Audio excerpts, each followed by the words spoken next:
Okay, I think we can kick this Bon, off. très bien, je pense que nous pouvons commencer. Bonjour à toutes et à tous, où que vous soyez dans le monde.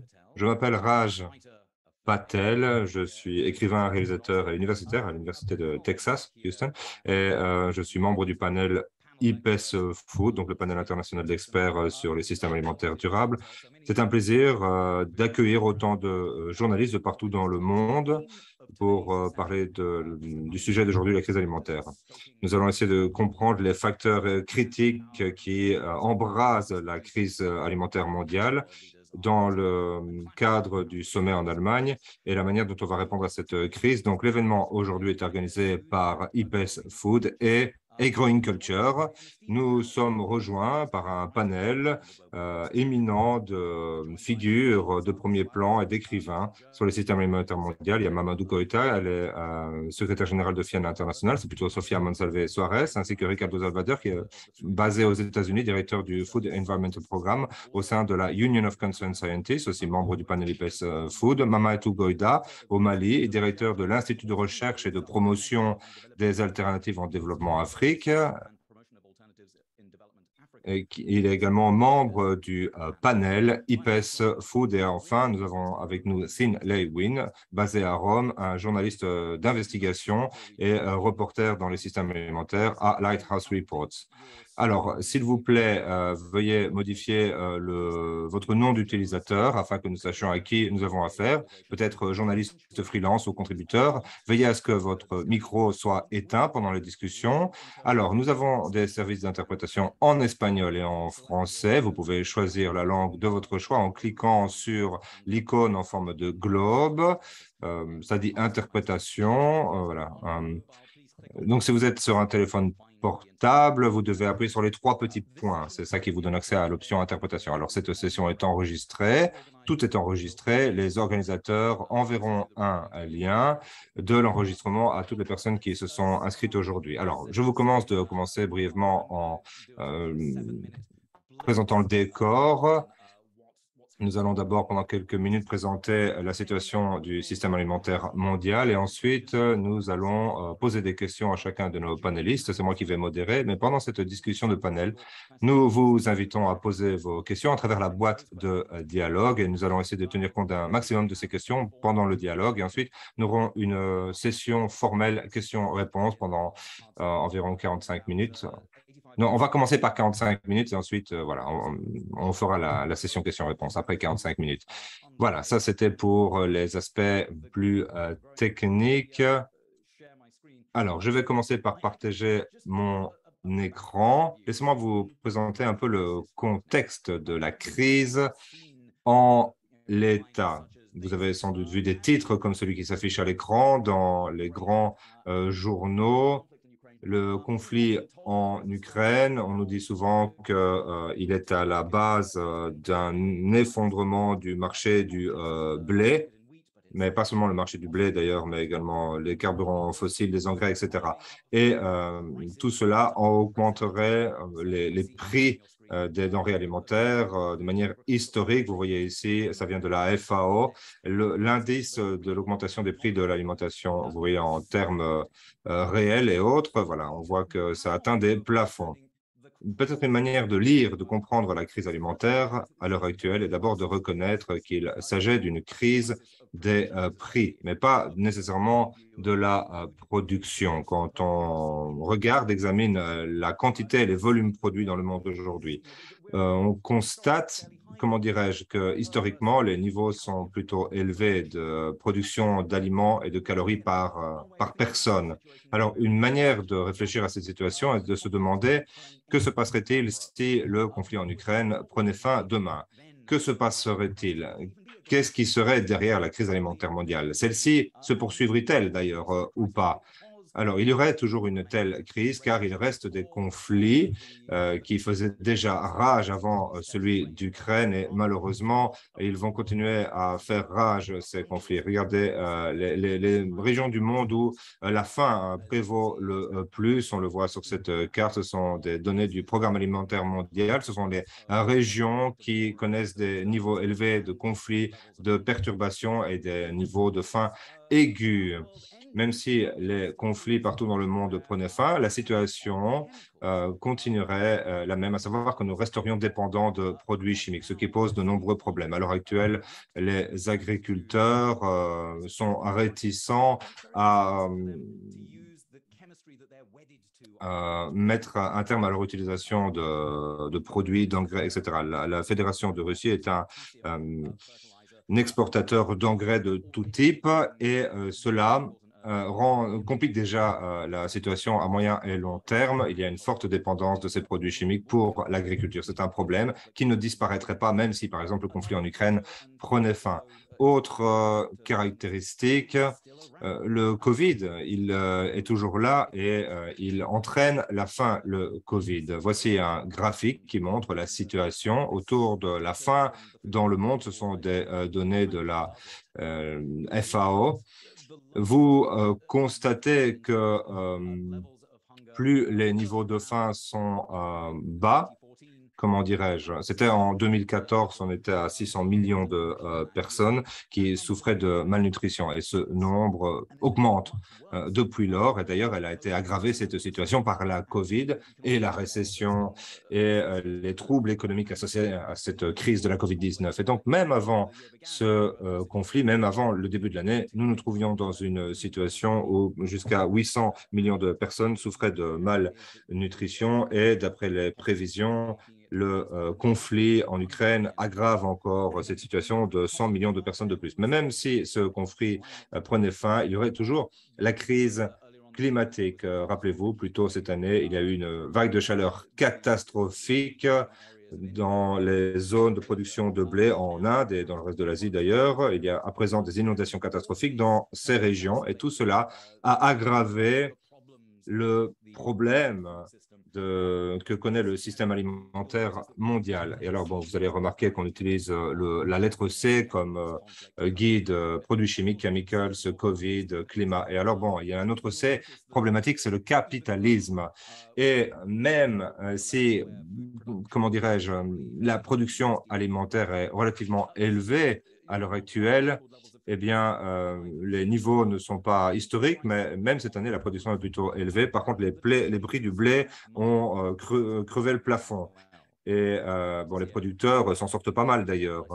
Voici le prix de Bunge Ltd en bourse et de Archer ou de S&P.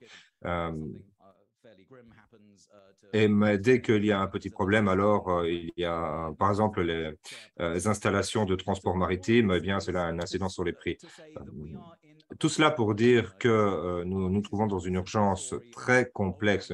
Il ne suffit pas de dire, oh là là, il n'y a pas assez d'aliments pour nourrir tout le monde. Non, il y a énormément de calories qui sont cultivées de la terre cette année. Cette crise est une crise de disponibilité, de pauvreté, de dette. Et nous allons examiner la question aujourd'hui. D'ailleurs, ma première question s'adresse à Tin.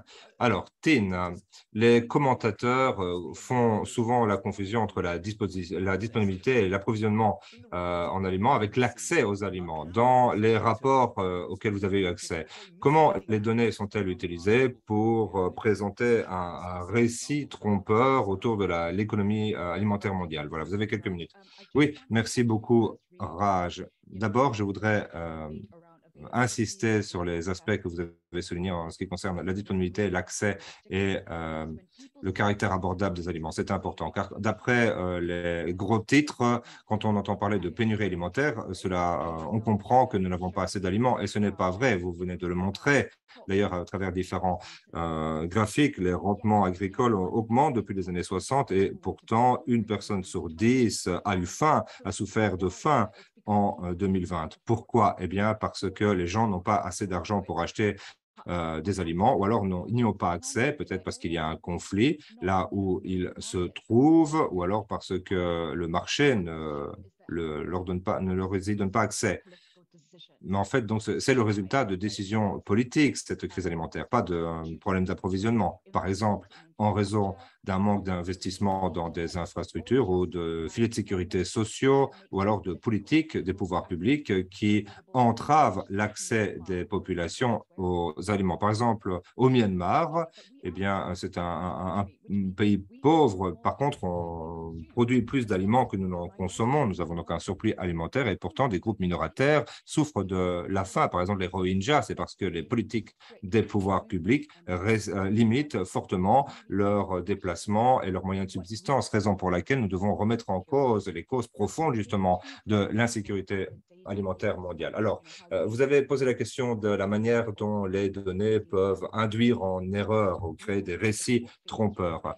D'abord, on parle beaucoup de l'exportation. On a beaucoup entendu de la manière dont la Russie et l'Ukraine pèsent lourd sur l'approvisionnement mondial de blé, mais ce n'est qu'une partie de la question, car l'année dernière, nous avons produit 780 millions de tonnes de blé, alors que moins de 25% ont été exportés. Donc ici, on ne parle d'approvisionnement mondial, comment dirais-je, la Russie et l'Ukraine ne représentent qu'un tiers de ces 25% de la production de blé. Et donc, la statistique prend un tout autre sens, à savoir que la plupart des aliments que nous produisons sont en fait produits au niveau local et c'est important que les journalistes soient conscients de ce contexte. Deuxième exemple, alors, vous le savez, bon, on a parlé de la crise en Ukraine, nous avons entendu qu'il y a peut-être environ 20 000 millions de tonnes de céréales qui sont bloquées en Ukraine et que cela ferait vraiment la différence entre la situation de faim que connaissent d'aucuns et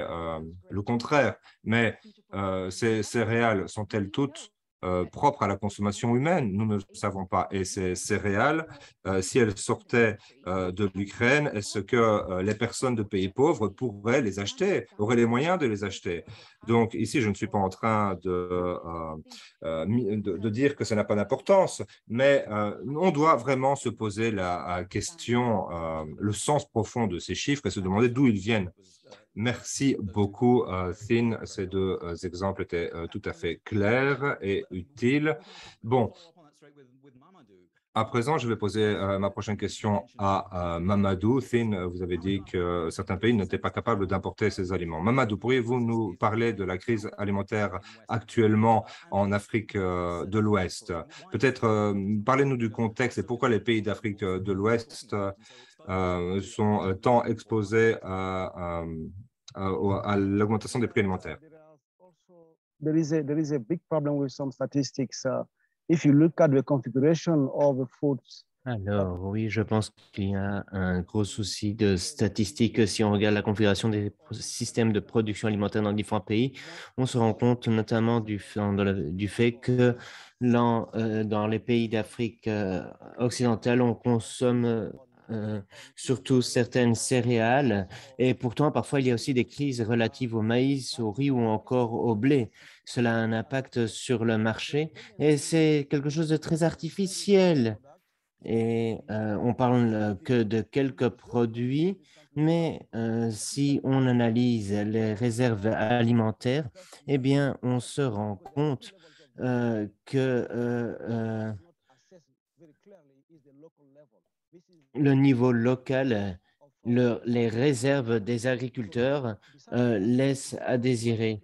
Et la plupart des pays de l'ouest de l'Afrique sont autosuffisants en maïs et d'autres, le millet, mais ils dépendent d'autres et encore, par exemple, du riz qui vient du Sénégal. Et donc, on ne sait pas vraiment ce qui se passe au niveau de la première ligne de défense.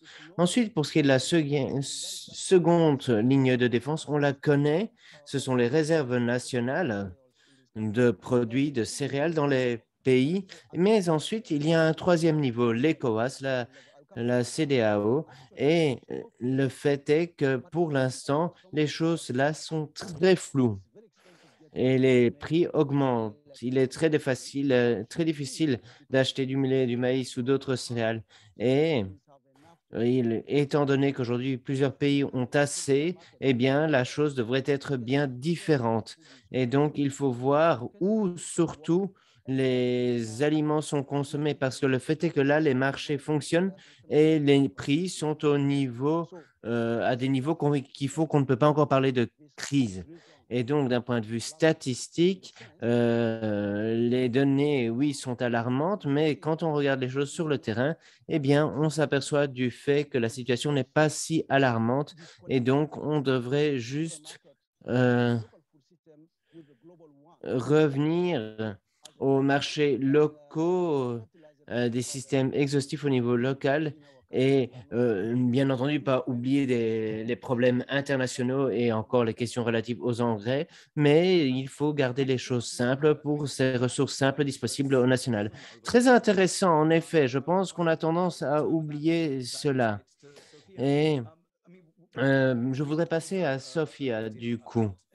On n'a pas beaucoup parlé des programmes anti-faim efficaces. Et moi, je voudrais vous entendre sur vos travaux avec la FIAN.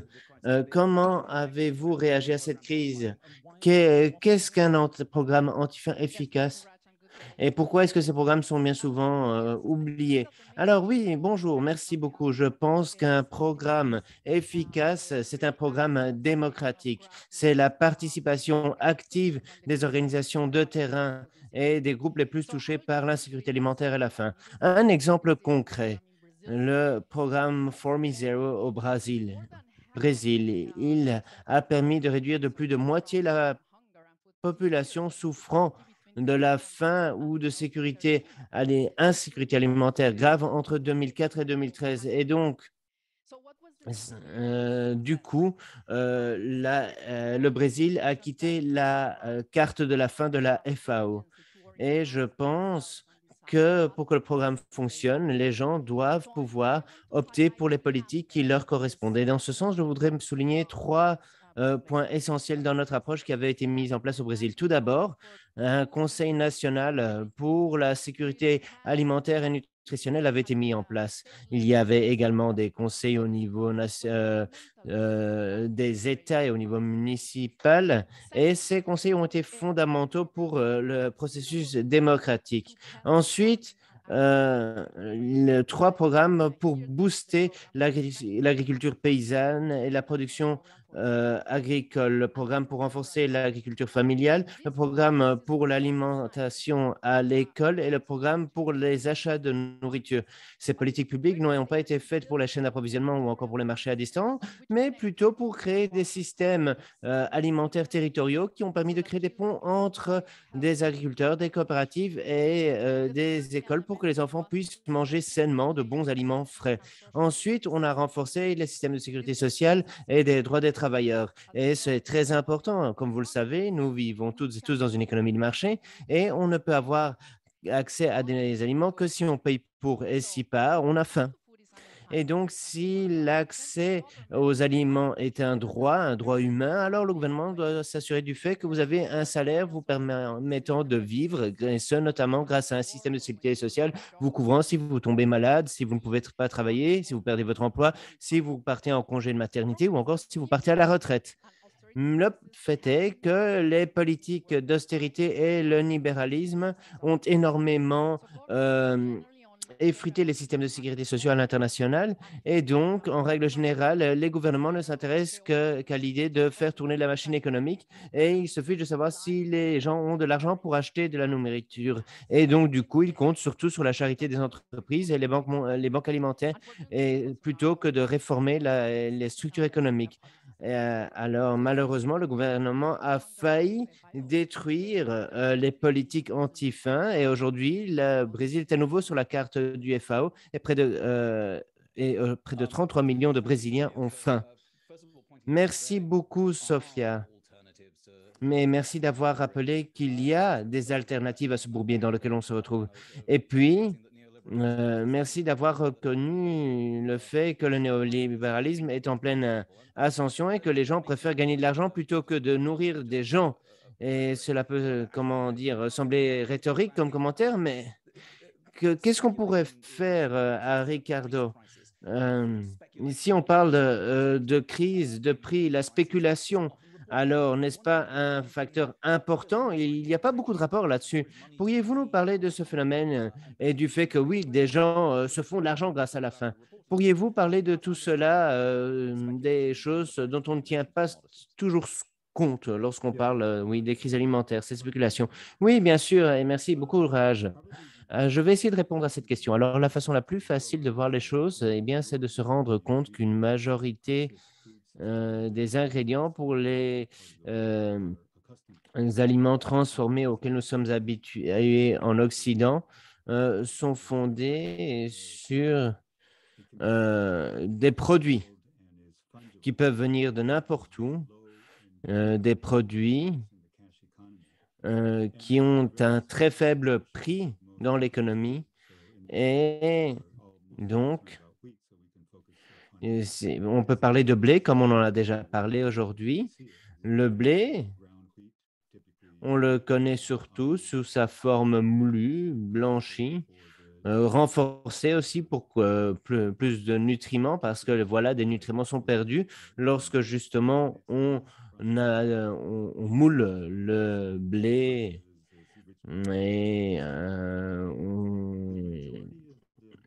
et ensuite on l'utilise pour faire des pâtes, du riz, des crackers. Et la majorité de ces produits pour l'industrie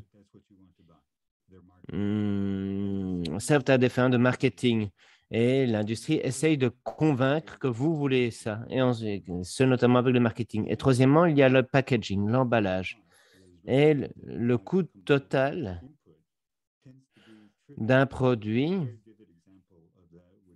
en règle générale, est triplé. Je m'explique.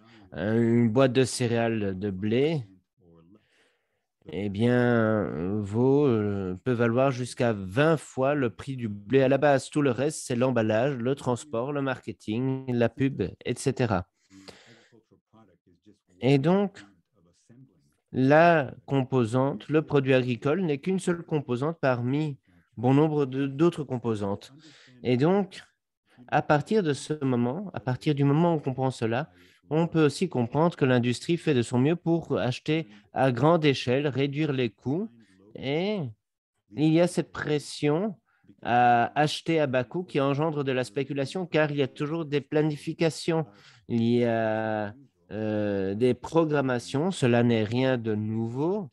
Et oui, en effet, ces grosses entreprises ont besoin de perspectives pour produire ces aliments transformés en quantité.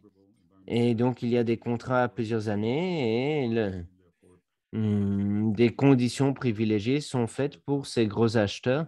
Mais aujourd'hui, ce qu'il faut, c'est un prix juste. Alors, vous pouvez imaginer que, par exemple, étant donné les précipitations, les faibles précipitations, la sécheresse et les bulletins météorologiques, vous pouvez vous dire que les cultures vont être mauvaises et donc, alors, vous pouvez chercher à acheter certains céréales à bas coût pour ensuite les revendre plus cher.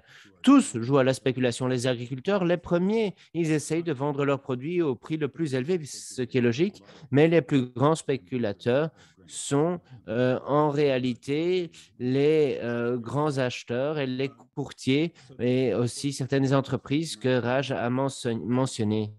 Et je tiens à le répéter, la majorité des gens qui font des transactions dans ces aliments ne voient pas des aliments, on voit des produits dans une économie mondiale.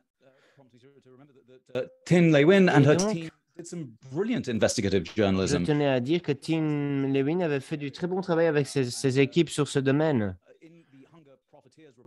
Et dans le Profiteers Report, l'on parle de cette spéculation et l'on dit qu'en effet, la nourriture sert à faire de l'argent. Alors, pourriez-vous nous dire aujourd'hui, Thin, comment vous avez communiqué ce rapport et expliquez-nous comment les journalistes peuvent creuser ce domaine des plus complexes. Merci beaucoup, Raj. Alors, je vais vous expliquer comment on a procédé. Et vous avez raison, c'est un sujet très complexe, bien difficile. Et à vrai dire, cela profite aux gens qui profitent de ces pratiques opaques. Mais je tiens à le souligner, oui, quand bien même c'est opaque, il est possible de faire la part des choses, de comprendre l'offre, la demande, les flux financiers et de comprendre cette crise des prix à laquelle nous sommes confrontés. Et les journalistes ont été à la rencontre du régulateur, d'universitaires, d'experts, de chercheurs de l'industrie, de personnes qui connaissent le terrain.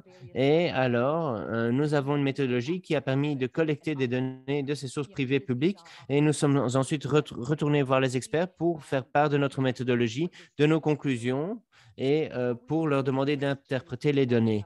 Par ailleurs, nous avons également demandé à ce que certaines informations soient divulguées au nom de la liberté de l'information pour mieux comprendre comment l'industrie, notamment, a mené des actions de lobbying pour affaiblir certains cadres législatifs qui ont été proposés après la crise de 2007-2008 et le CFTC aux États-Unis et l'ASMA en Europe ont fourni des informations sur la spéculation.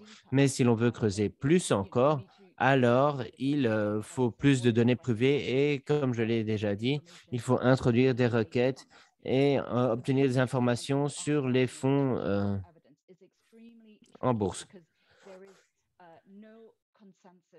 Et c'est un domaine très complexe parce qu'il n'y a pas de consensus et on ne sait pas si même la spéculation excessive va jouer un rôle dans la crise de 2007-2008. Alors moi, je tiens à dire que l'on n'a pas porté de jugement. Nous, on a voulu rassembler des données et donner ces données à des experts pour qu'ils réagissent. Mais le fait est qu'il y a un manque de consensus et que partant, on ne souhaite pas réellement réguler le marché dans le chef des décideurs. Mais ces arguments, vous savez, ne tiennent pas si on analyse les statistiques, les phénomènes de causalité étudiés. Ici, on parle des fondements de notre existence, on parle d'aliments, on ne parle pas d'ingrédients ou de biens.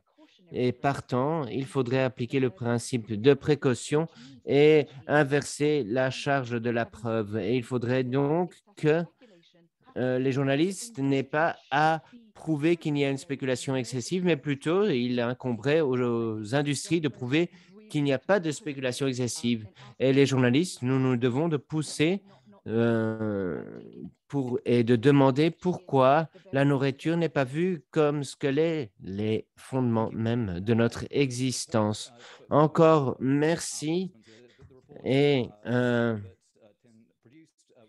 pour nos participants ici, sachez que ce rapport est partagé dans le chat et surtout n'hésitez pas à utiliser le chat pour partager vos questions car après 15 minutes de questions, je vais donner la parole à mes collègues et nous aurons un échange.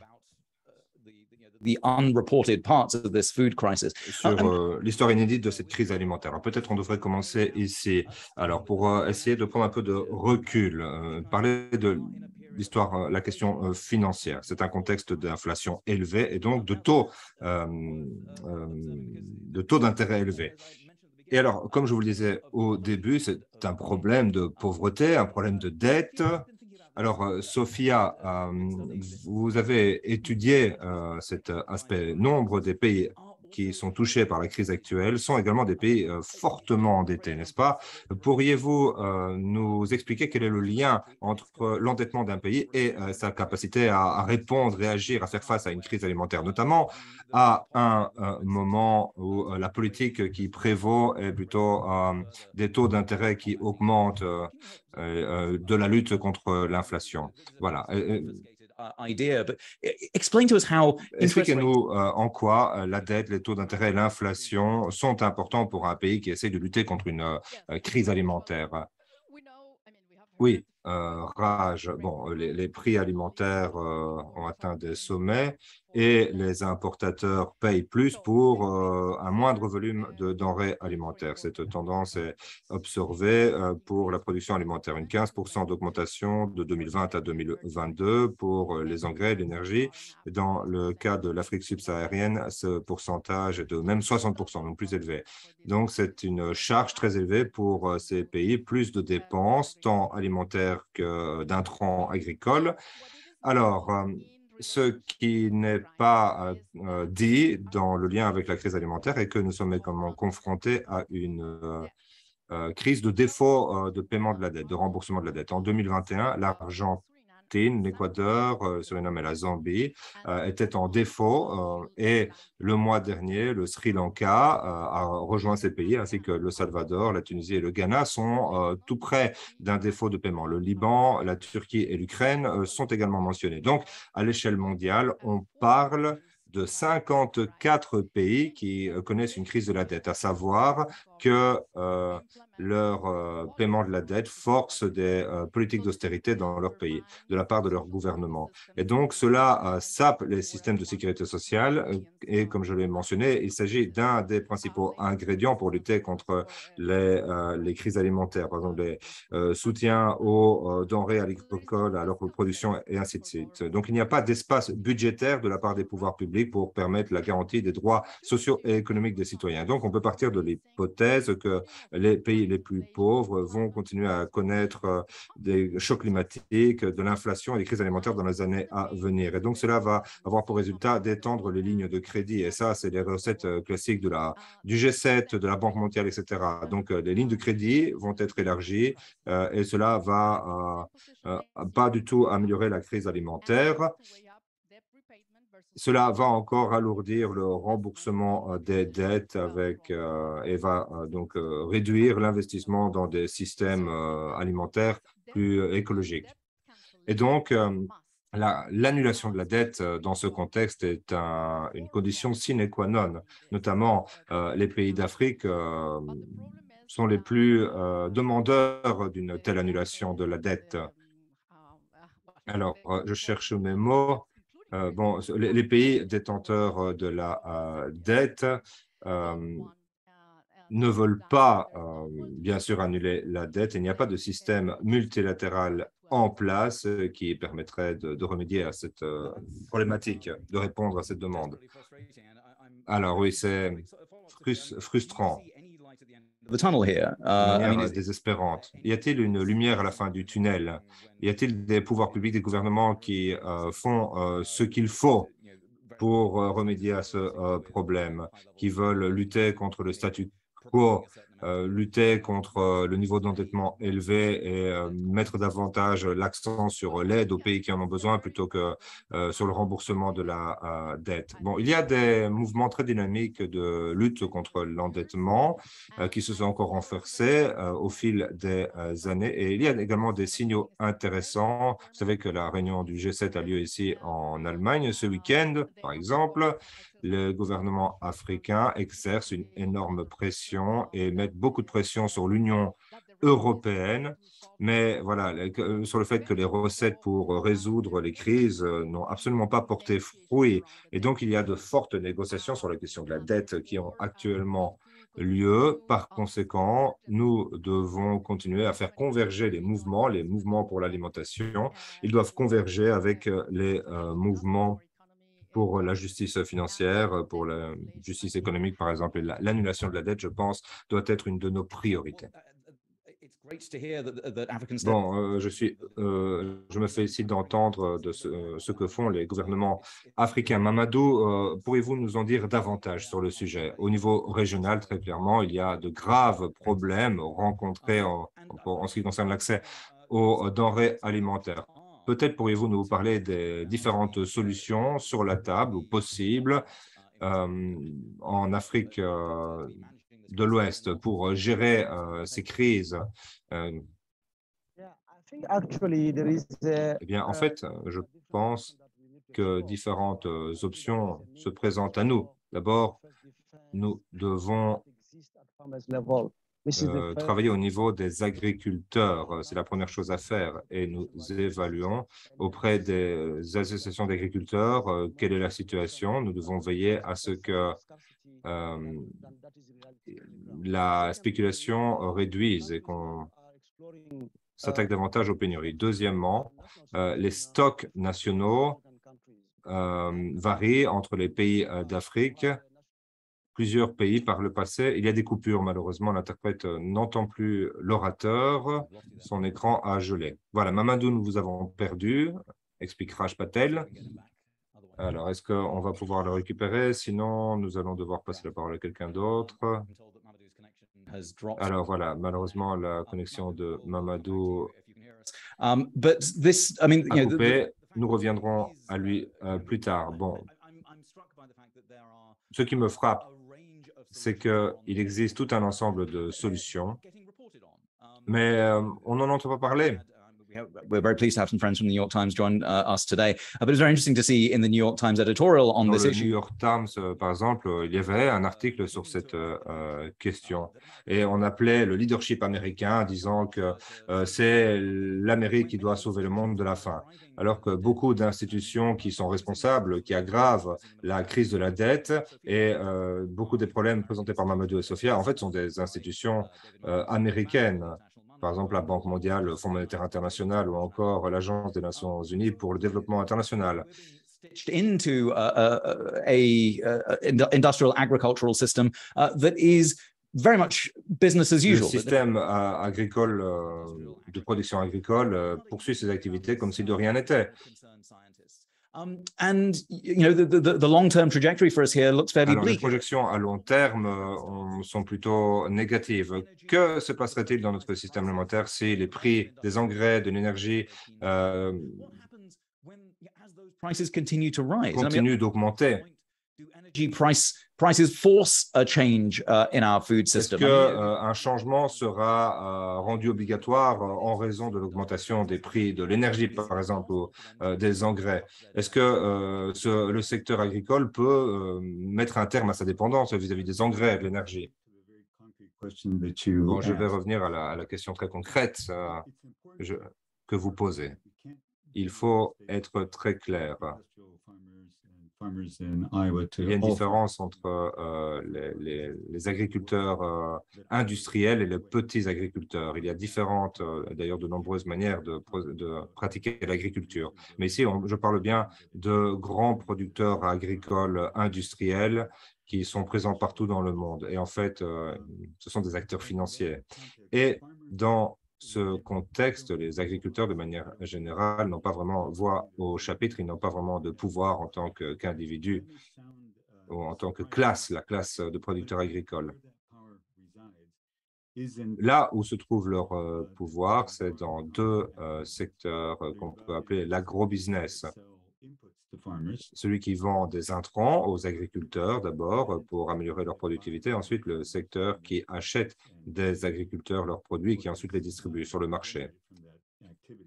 Et ce sont ces deux activités qui sont à la source du problème. Donc, il est important d'établir cette distinction, et ce en réponse à votre question. Alors, si les prix continuent à augmenter, et c'est le cas, la situation idéale serait que les agriculteurs soient forcés de s'adapter.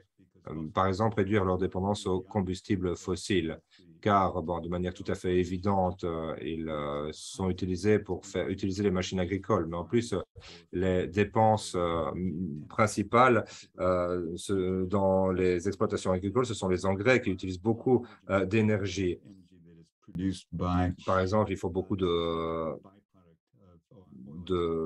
sous-produits qui utilisent des combustibles fossiles, les engrais. Et donc, on peut espérer que les agriculteurs vont devoir rechercher des alternatives qui ne nécessitent pas autant de combustibles fossiles, d'énergie et d'engrais. Donc,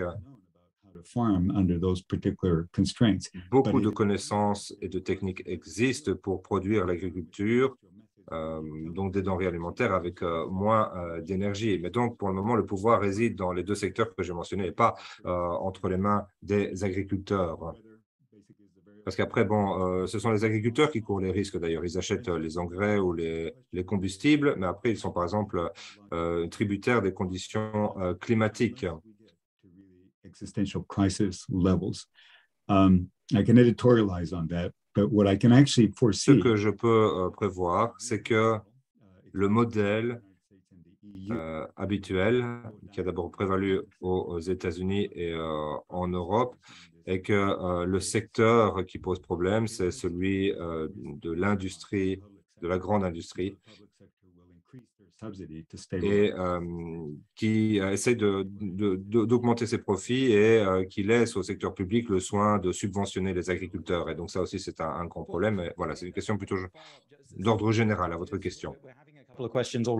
Alors, nous avons déjà plusieurs questions autour des solutions stratégiques en réponse à ce problème. Vous m'avez très bien répondu. Vous avez dressé le tableau de la situation de blocage que nous connaissons.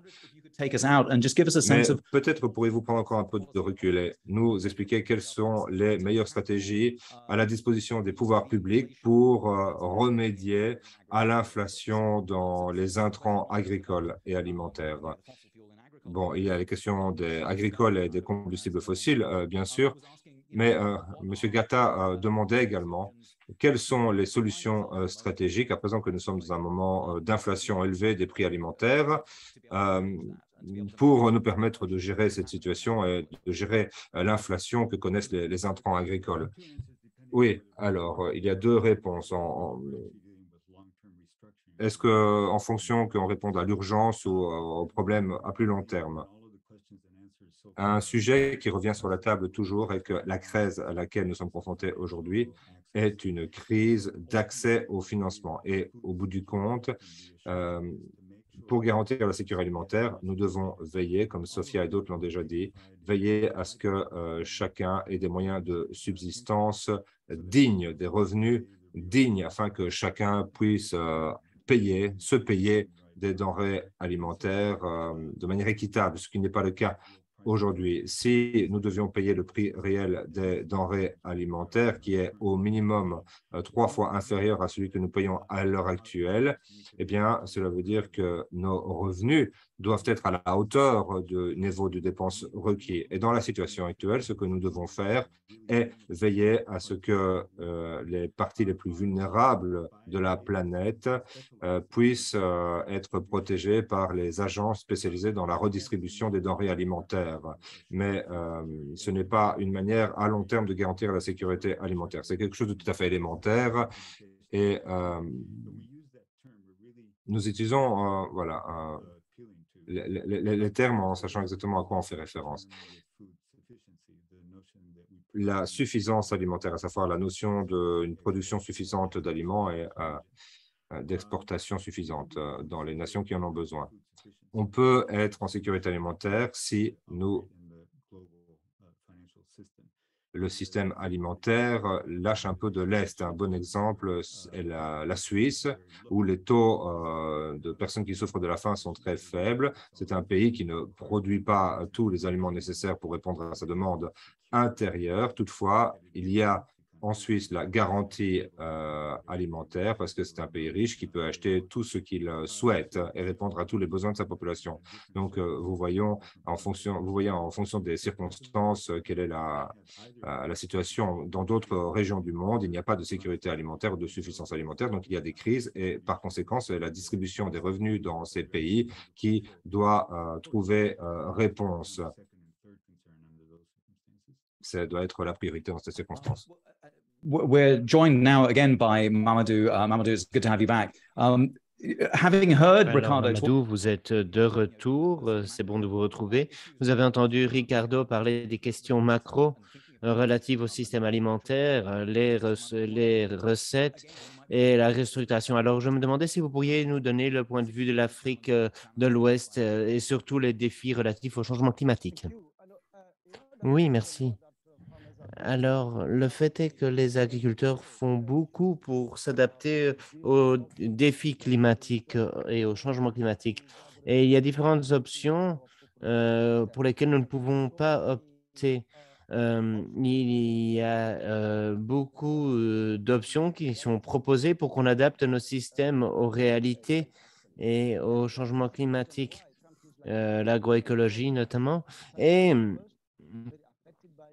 le fait est que notre pays va être parmi les premiers à être touché par la sécheresse et il y aura partant des questions relatives à la sécurité.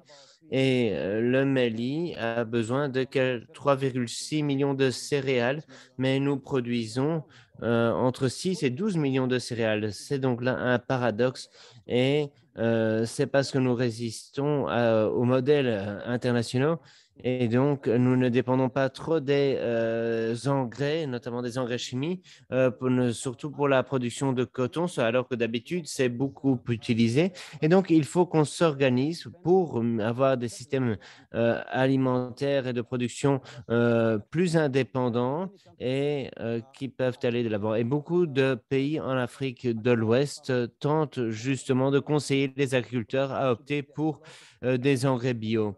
Beaucoup d'efforts sont consentis en ce sens.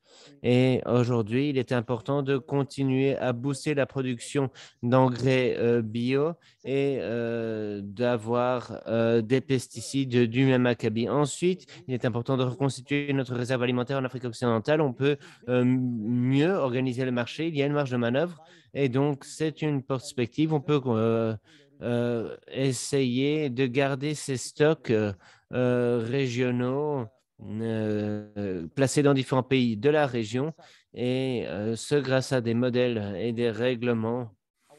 Mais ensuite, il est important également de relancer les marchés parce que l'on s'est rendu compte que, en effet, il faut le marché pour pouvoir échanger ces denrées alimentaires et pour que les agriculteurs qui font un travail fabuleux puissent vivre bien, mais aussi aller de l'avant avec le modèle agroécologique. Et le fait est qu'aujourd'hui, nous sommes dans certains pays en Côte d'Ivoire, au Bénin et notamment dans le Togo, dans une situation délicate. Et il est important donc de revoir les politiques relatives aux engrais. Et aussi, je tiens à vous dire que plus de pays peuvent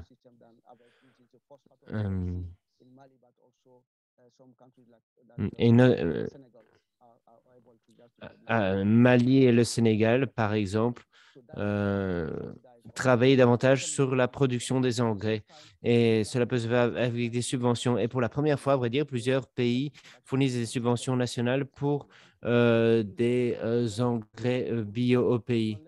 Donc, je le répète, il faut une réserve alimentaire nationale, régionale, et je pense qu'ensemble, nous pourrons faire face à tous ces défis grâce au prisme agroécologique et grâce à un marché plus opérationnel qui promeut ce que l'on veut plutôt que des crises des prix qui nous menacent. Merci beaucoup, Mamadou.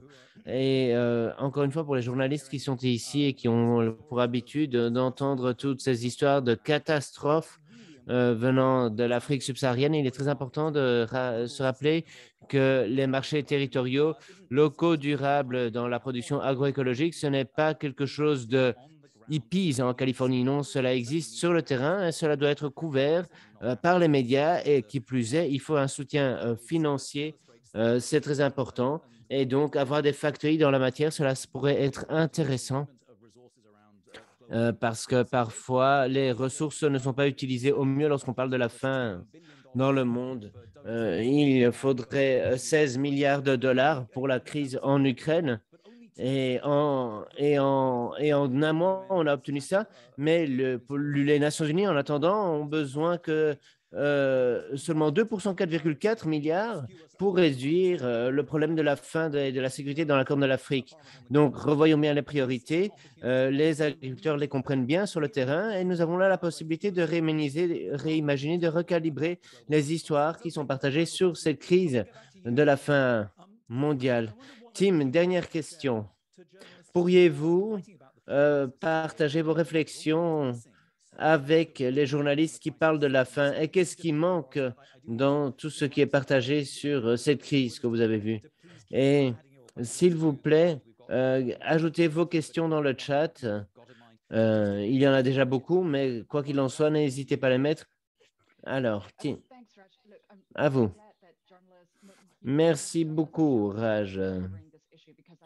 Et je suis heureuse que tellement de journalistes couvrent cette thématique parce que l'on prend la nourriture pour acquis et on pense que c'est facile. Mais comme tous les experts l'ont expliqué, vous compris, il y a d'importantes distinctions que les journalistes doivent faire. Et j'ai 6 points à souligner.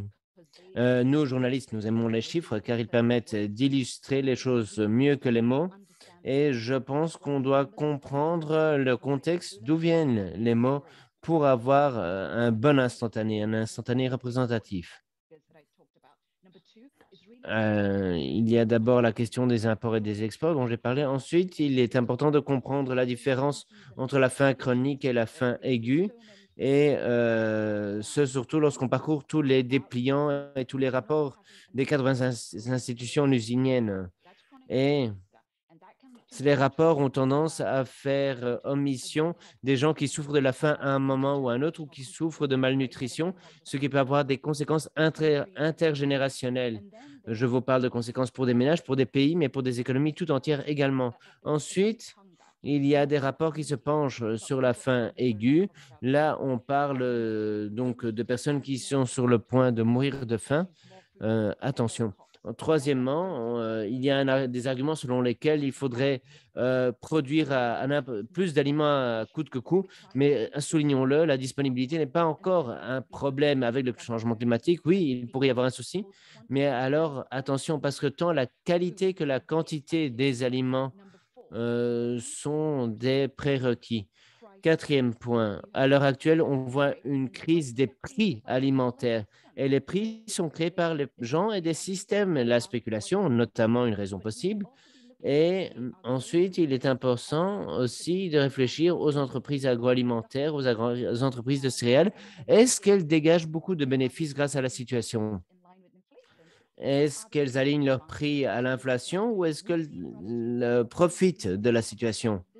Le fait est que cette thématique est très peu couverte et je pense qu'il faut voir qui bénéficie cette situation, cette crise. Cinquième point, bon nombre de discussions relatives au bétail, manque de nuances. Il y a un grand déséquilibre en ce qui concerne les taux de consommation en viande et on ne peut partir du principe que tout le monde mange la même quantité de viande. Et donc, on doit s'assurer du fait qu'on fait la part des choses entre le nord et le sud. Sixième point, les systèmes alimentaires. Donc, je ne parle pas que d'agriculture. Je parle donc de la façon de faire pousser les aliments, de la transformation, de la consommation des déchets. Les systèmes alimentaires représentent un tiers des GES émises par l'homme. Et donc, toutes les agences, toutes les entreprises, tous les gouvernements qui ont des plans visant à réduire les émissions qui n'incluent pas les systèmes alimentaires ne fonctionneront pas. Ce sera voué à l'échec. Et donc, les journalistes doivent continuer à pousser et à demander comment on va réduire les émissions découlant des productions alimentaires. On parle beaucoup de la transformation des systèmes alimentaires à l'heure actuelle et c'est quelque chose de très intéressant, notamment pour les journalistes à suivre et je me réjouis à l'idée de voir ce qui va se passer à l'avenir. C'est tout ce que j'avais à dire. Merci beaucoup à vous. Fabuleux, Tine. Très intéressant. Et je suis heureux qu'il nous reste encore 35 minutes pour aborder ces questions. Il y a une question de Caroline Christen. Et donc, c'est pour vous, Ricardo, par rapport à la consommation de viande. Et pourriez-vous nous, en effet, how can those connections be made? Comment est-ce que l'on peut faire plus la part des choses avec les produits laitiers? Alors, le modèle pour la production de viande dans le Nord est très intensif en ressources et c'est un exemple essentiel qui contre en effet tous les arguments relatifs au bétail qui peut être utile dans un système agricole durable. Donc, attention à comparer des pommes avec des pommes et des poires avec des poires. Dans un système agricole, on veut dépendre autant que faire se peut de ressources externes et on veut maximiser les ressources internes qui existent dans les systèmes agricoles internes, l'eau, le terre, les fertilisants, les nutriments qui peuvent être régénérés, etc. Et dans ce modèle,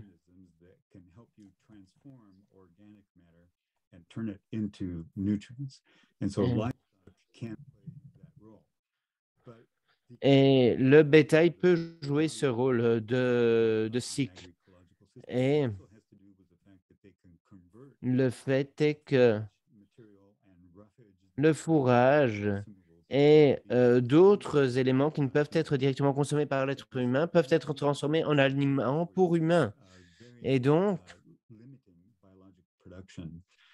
les productions, et cela notamment où la production biologique est très limitée, et là où la végétation est plus fragile et le bétail peut être très utile, on peut recycler des nutriments et simultanément accroître la production d'aliments pour humains, là où il y a peu d'aliments directement comestibles par les êtres humains.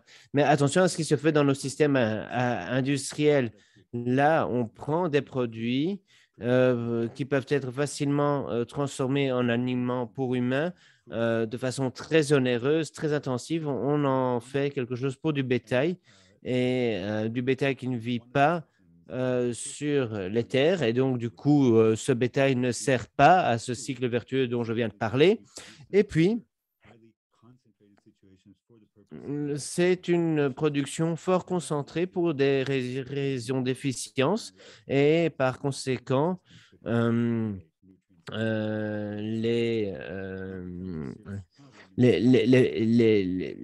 fraises deviennent un véritable problème car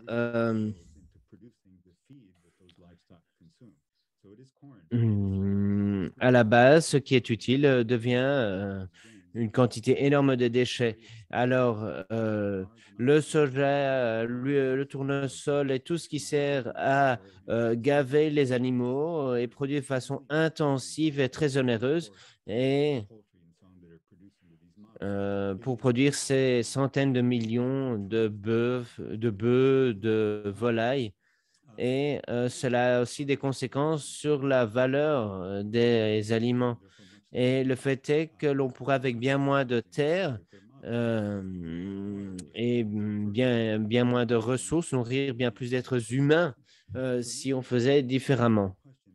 Et donc, pour répondre à votre question, je dirais que ici on parle d'un modèle de bétail industriel soi-disant efficient, mais non, il crée de la rareté parce qu'on prend beaucoup et pour en faire très peu. Merci beaucoup, Ricardo. Alors, je vais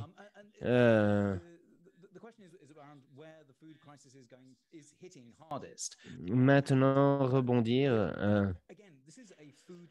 sur la crise alimentaire, là où elle est le plus dure. C'est donc une crise des prix des aliments et elle a surtout touché les gens qui n'ont pas d'alternative et qui n'ont pas la possibilité de faire pousser leurs propres légumes et qui dépendent d'argent pour acheter des aliments. Et donc,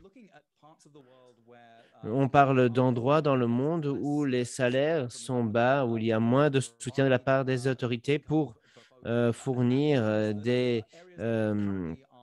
la nourriture aux gens. Et donc, les gens sont au bord du gouffre, notamment en Afrique subsaharienne. Et dans la carte que j'ai montrée avant, là où il y a des conflits et d'autres défis liés au changement climatique et donc où les autorités sont dans une situation très instable et où il y a des flux migratoires de personnes fuyant des conflits et les zones où on voit déjà de grosses crises sont les zones où la communauté internationale, bien moins que ce qu'elle devrait faire pour faire face à ce défi. Alors, une manière de réfléchir au lieu où la faim frappe le plus, eh bien, on doit se poser la question de pouvoir. Où est l'argent, ou qui a l'argent et qui ne l'a pas? Par exemple, aux États-Unis, nous n'avons pas des niveaux de malnutrition comme en Afrique. Par contre, nous avons de l'insécurité alimentaire. Par exemple, aux États-Unis, on peut savoir qui est le plus prompt. Ce sont les femmes dans des ménages à faible revenu. Et on peut assez facilement savoir qui a le plus de risques de souffrir de malnutrition. Ce sont celles et ceux qui ont le plus difficilement accès à des denrées alimentaires, les personnes qui sont déplacées. C'est avec ce genre en se posant ce genre de questions qu'on peut trouver finalement des poches de malnutrition. Et donc, ce n'est pas qu'en Afrique subsaharienne, mais également, par exemple, en Inde. Et bon, ici, les données sont politisées et les données sur la faim en tant que telles sont parfois difficiles à trouver de la part des journalistes. On pourrait avoir un autre appel comme celui-ci, rien que pour représenter des idées fausses transmises par les données telles qu'elles sont accessibles aux journalistes pour le moment. Mais donc, par exemple, la carte mondiale du programme alimentaire mondial va vous fournir des points chauds de malnutrition dans le monde. Mais bon, c'est souvent lié au conflit, mais au Covid également, au changement climatique, la situation par exemple, dans la Corne de l'Afrique ou dans les Balkans occidentaux sont des points chauds finalement de la malnutrition.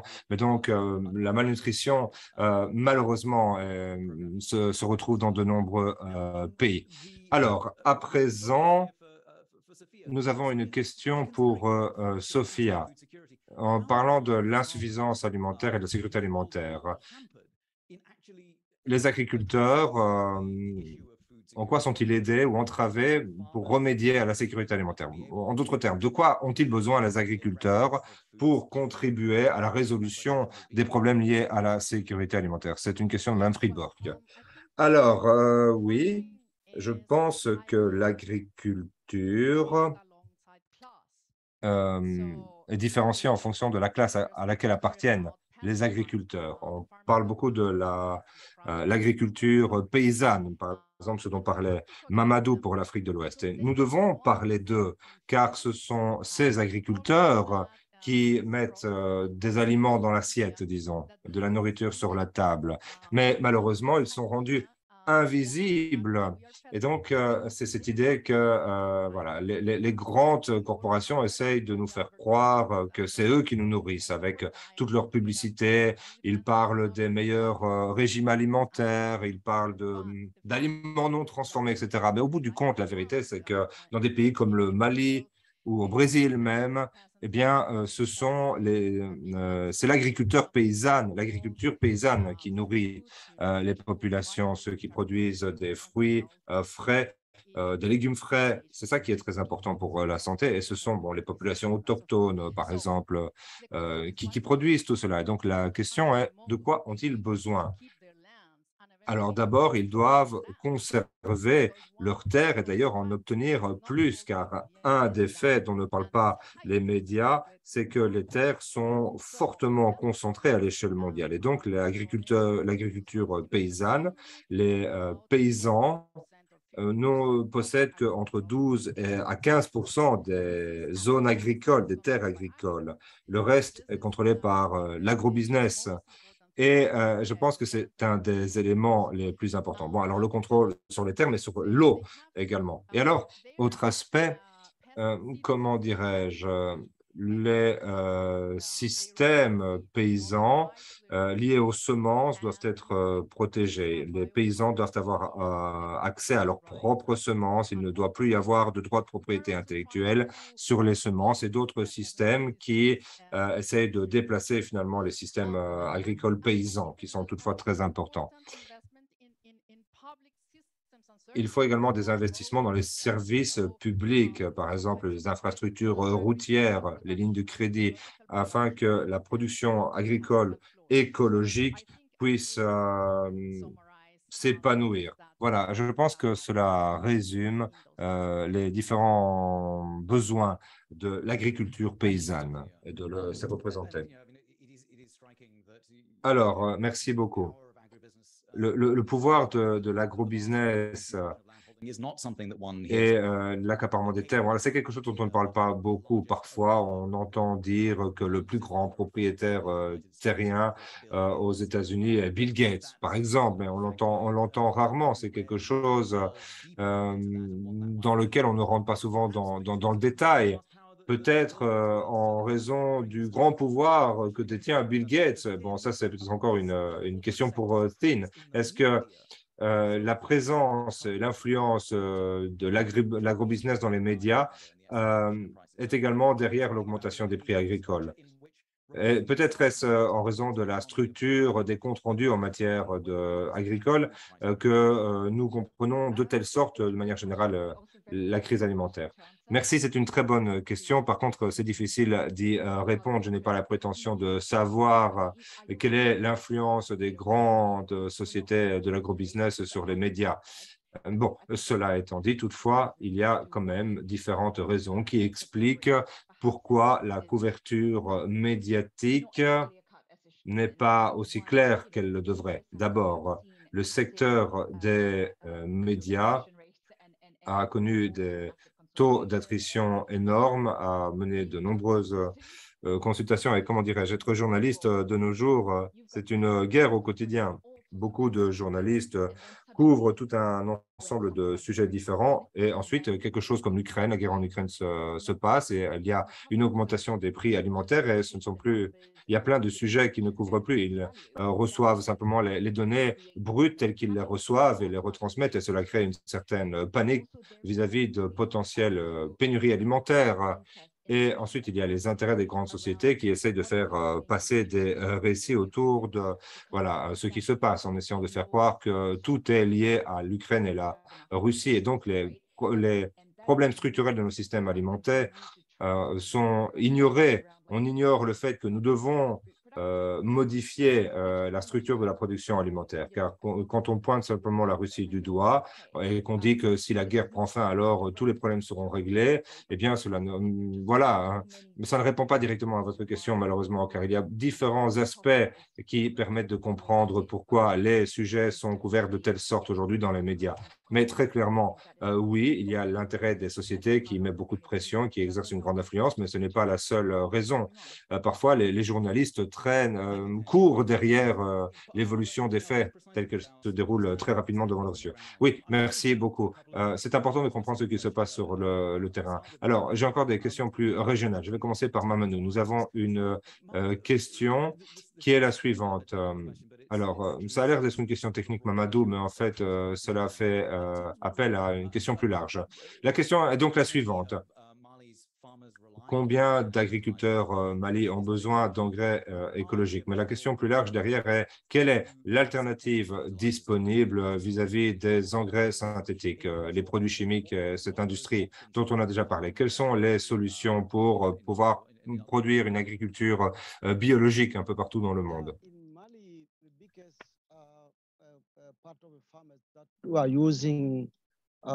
Chemical fertilizers are cotton producers because this is using about 80 between Au 80. Mali, l'on utilise entre 80 et 82% de toutes les importations d'engrais chimiques pour le coton. Et parfois, oui, un petit peu pour le maïs, mais si on analyse les tendances par rapport à ces engrais, l'on voit que c'est une toute petite quantité pour ça. Pourquoi? Qu'est-ce que cela veut dire? Eh bien, cela veut dire que pour le sorgho et le millet, le maïs, on n'utilise pas tellement d'engrais venant d'ailleurs. Donc, ici, moins de 40% des agriculteurs utilisent des engrais chimiques. Qu'est-ce que cela veut dire? Eh bien, que si on a besoin de moins de 40%, eh bien, cela veut dire que les productions de coton diminueront de façon drastique. Et ensuite, si c'est une bonne chose ou pas, ça, c'est une autre question. Et aujourd'hui, beaucoup d'agriculteurs qui, avant, ne produisaient que du coton, produisent également des denrées alimentaires. Et le coton, en règle générale, n'est utilisé que pour des aliments pour animaux, les vêtements et d'autres.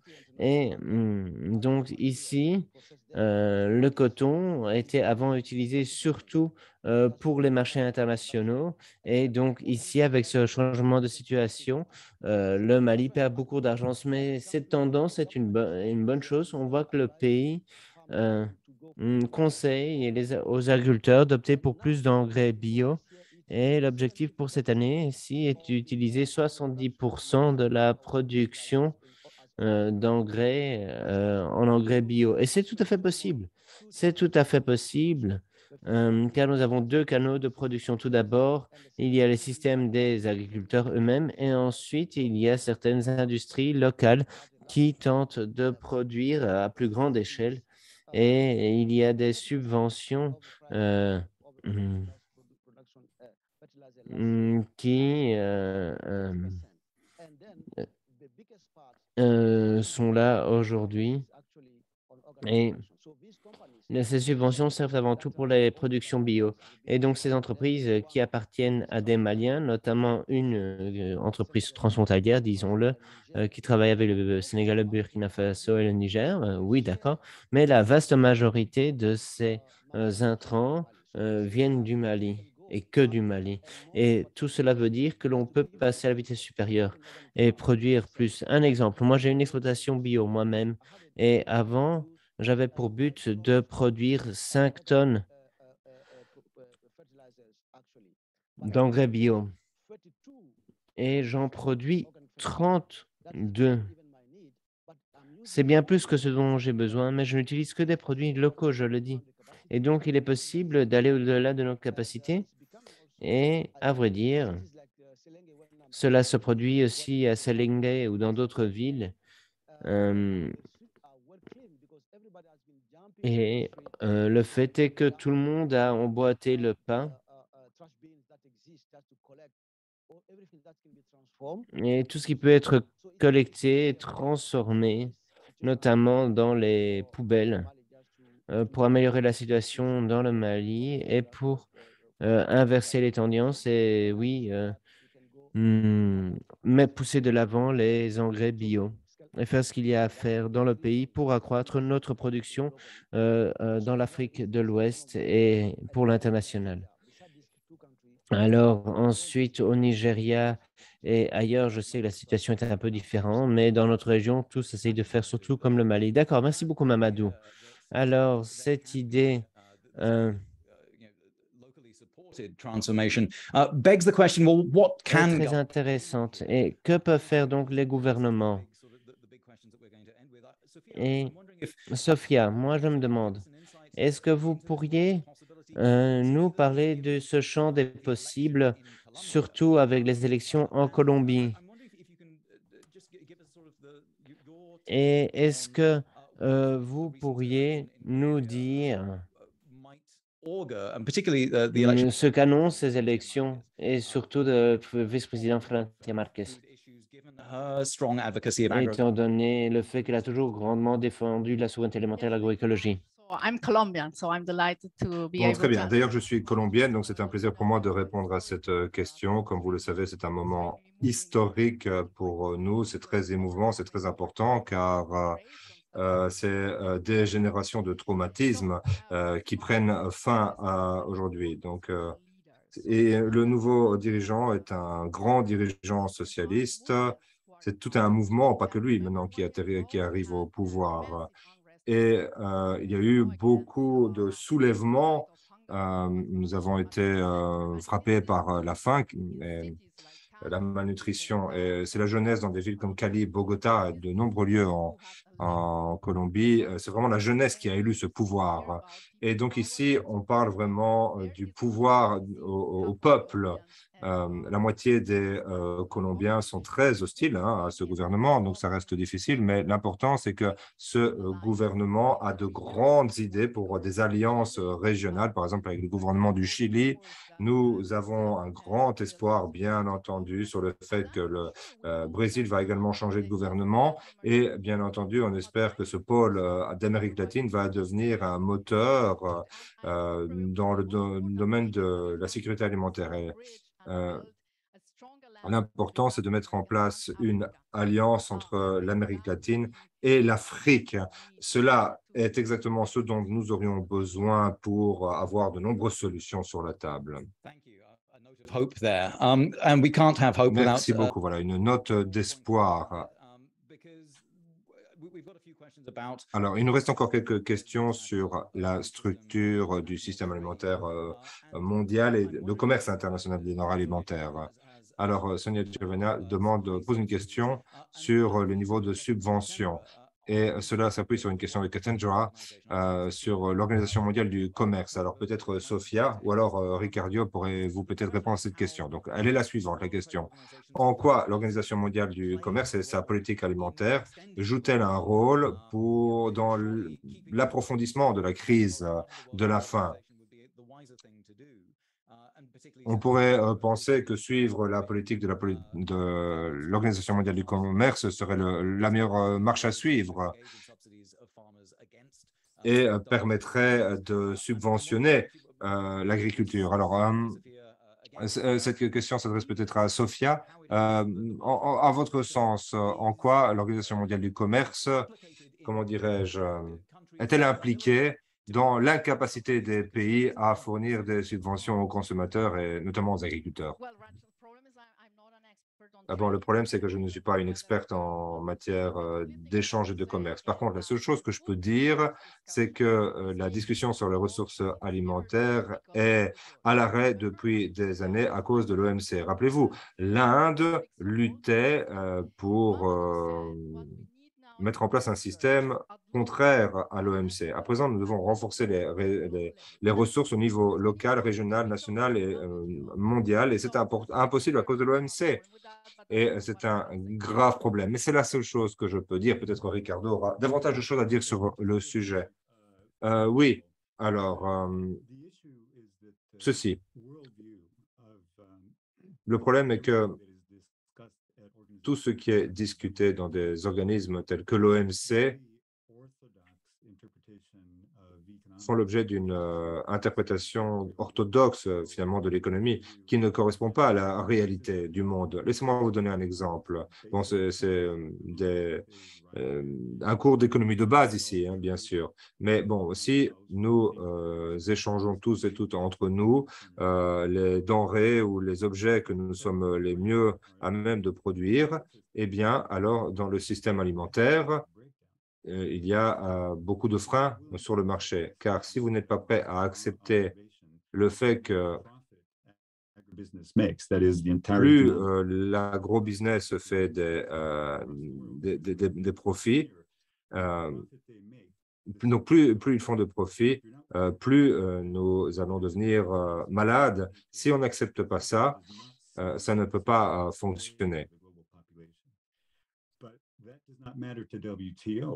Mais l'OMC n'a que faire de cette réalité. Ce qui est important pour l'OMC est que ces règles soient respectées en matière de l'offre et de la demande, par exemple, des produits, des denrées alimentaires. Et donc, les règles en place continuent de favoriser un système qui a fait la preuve de son inefficacité. Et donc, l'OMC est complètement aveugle à certaines réalités humaines, finalement. Et donc, ça ne peut pas fonctionner, raison pour laquelle nous devons fonctionner en dehors de la structure de l'OMC si nous voulons résoudre les problèmes d'insécurité alimentaire mondiale.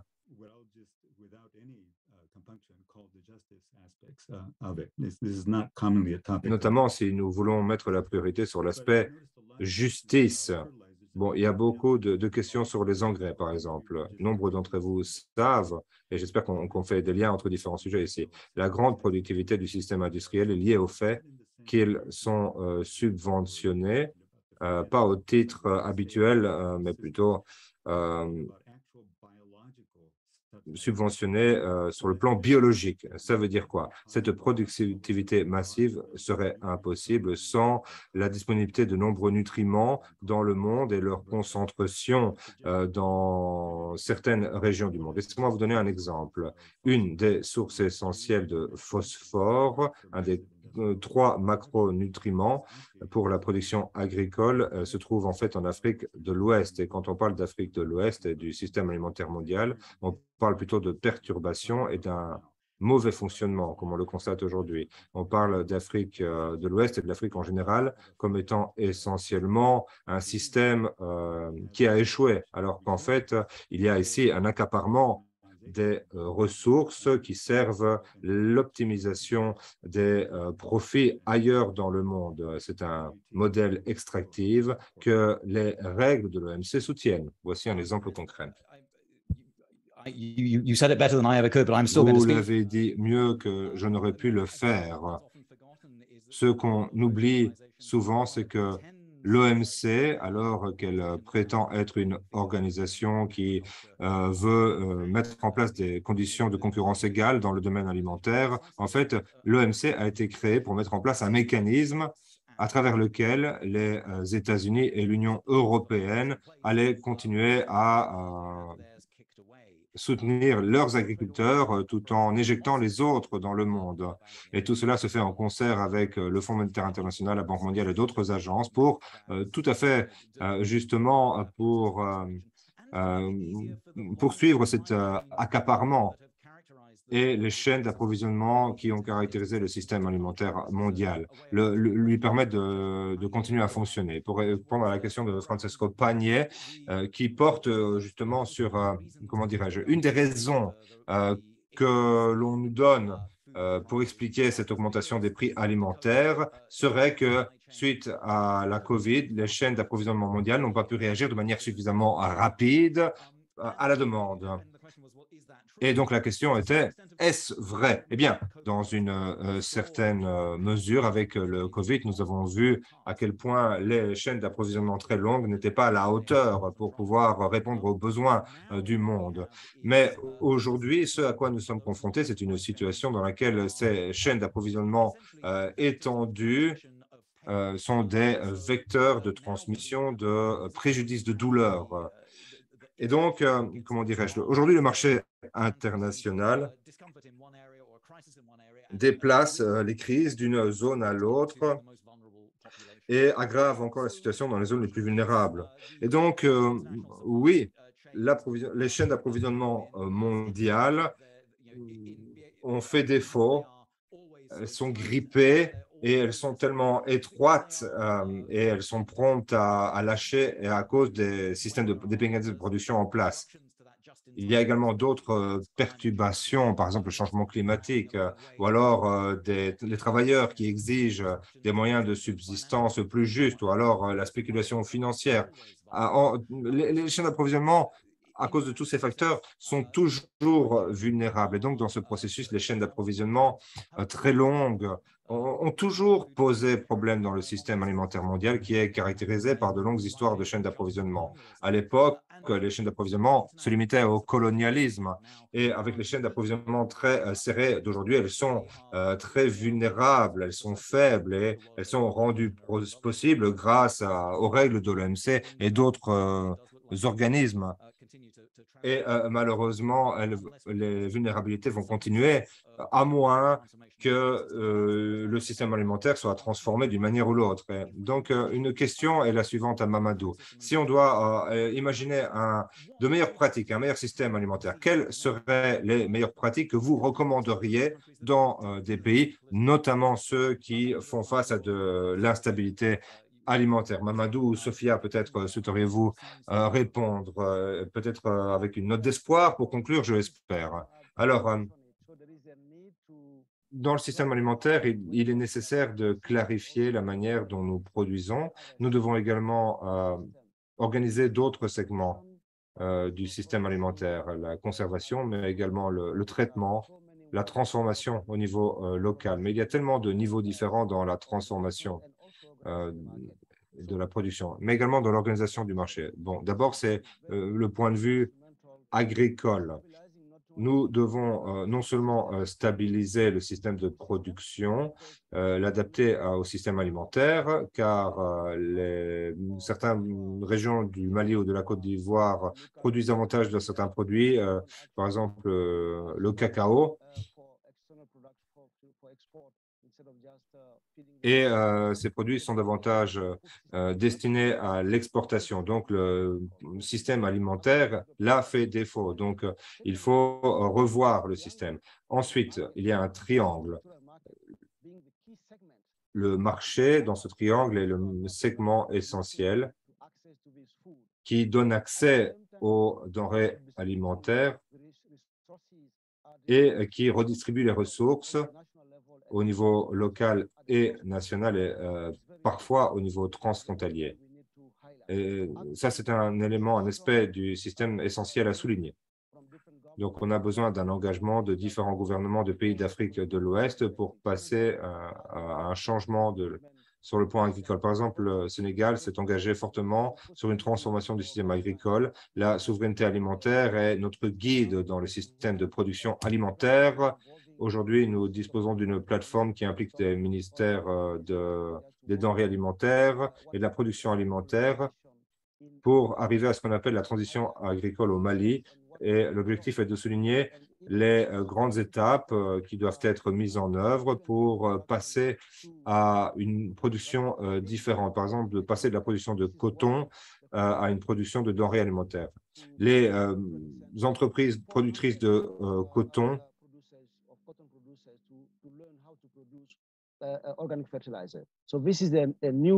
campent sur leur position, bien entendu, mais donc voilà, on doit modifier cela. Première chose à faire, c'est de mettre en œuvre les décisions prises au niveau régional. On parle de programme de transition agricole pour l'Afrique de l'Ouest.